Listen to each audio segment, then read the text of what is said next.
All right.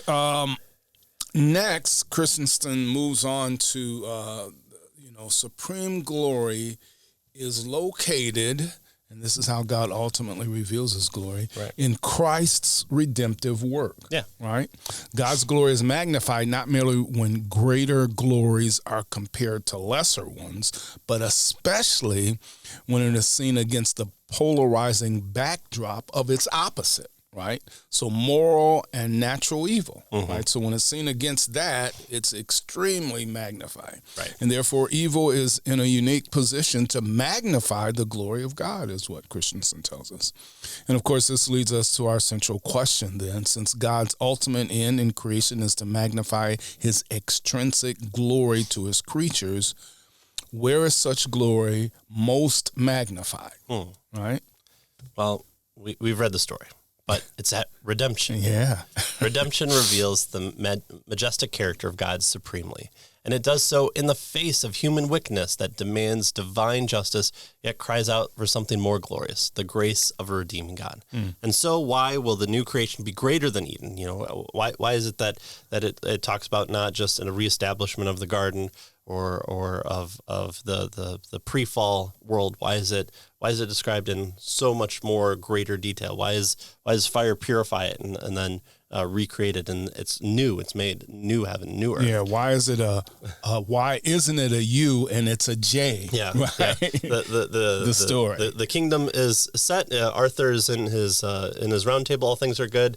They go for the Grail, and Arthur loses it, and there's no good to end to that story. But if he were to find it and return it, he sits on his throne and breathes a sigh of relief.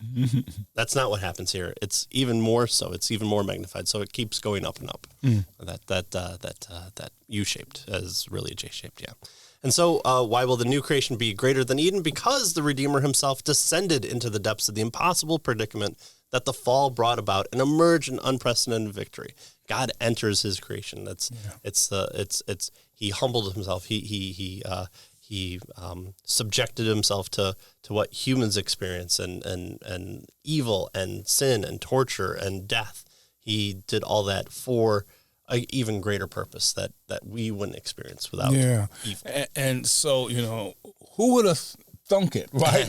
Right? How, how in the world, right? Nobody would have expected that. And Christensen tells us that it was an inconceivable plan, right?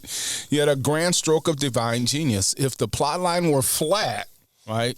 Good followed by good and then more the same. He says there'd be no occasion for God to display his unwavering justice and his holy wrath against a recalcitrant world, or his boundless compassion to the broken, and especially his unexpected mercy and forgiveness toward his wretched creatures, right? So if it was just good, then we wouldn't be able to experience all that God is, all that he can do, what he desires to do with us and through us and that sort of thing, right?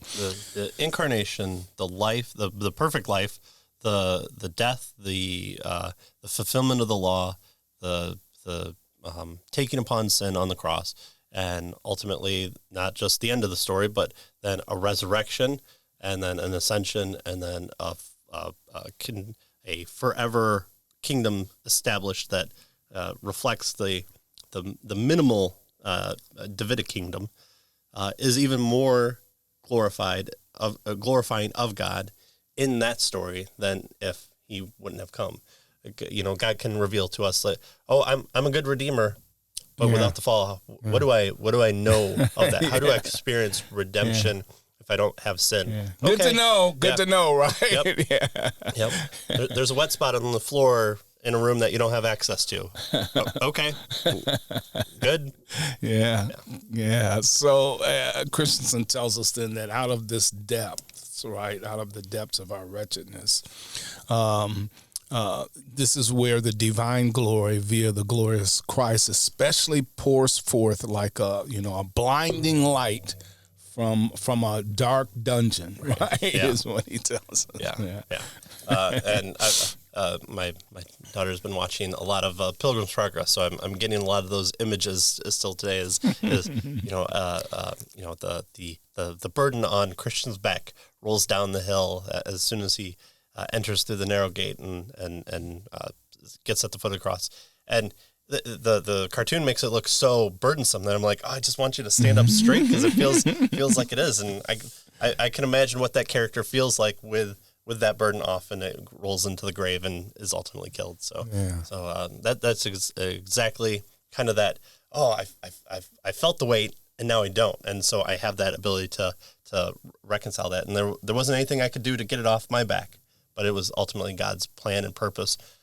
So that I may glorify him more and he can show himself in his people.